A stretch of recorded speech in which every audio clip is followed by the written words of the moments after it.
A dimly lit room. 6 people dressed in white, locked onto a circular iron frame.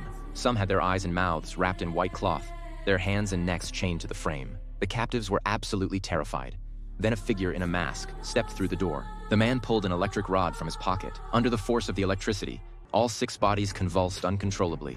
After what felt like forever, the man finally stopped. He pulled the blindfolds from their eyes. That's when they noticed.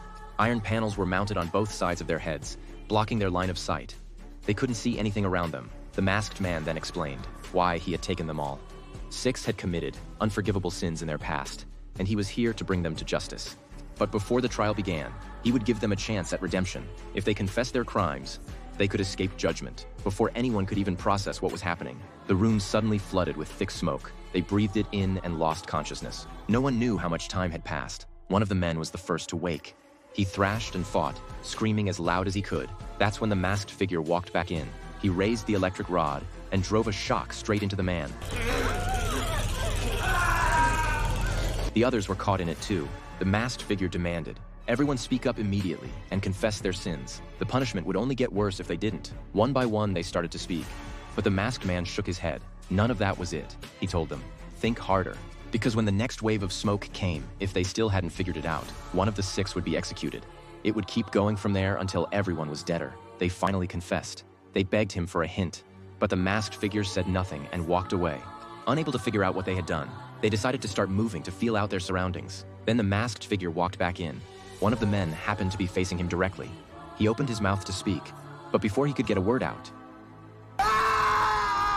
the man's screams tore through the room. Everyone froze completely, holding their breath, too afraid to make a sound. Then the screaming stopped. No one could see what had happened, but they all knew. That man was probably already dead. The masked figure made it clear. If they wanted to survive, confession was the only way. Before anyone could even catch their breath, the mist crept in once more, overwhelmed with terror. All 5 of them passed out. When they came to, one of their hands had been freed. They began shifting their bodies again, trying to get a feel for their surroundings. Then suddenly, a woman screamed. She urged everyone to keep moving fast. It didn't take long for the others to understand why she had cried out. There on the ground was a severed finger. One of the men quickly hid the pen that had been driven through it. Then the masked figure appeared again. He crouched down directly in front of the man.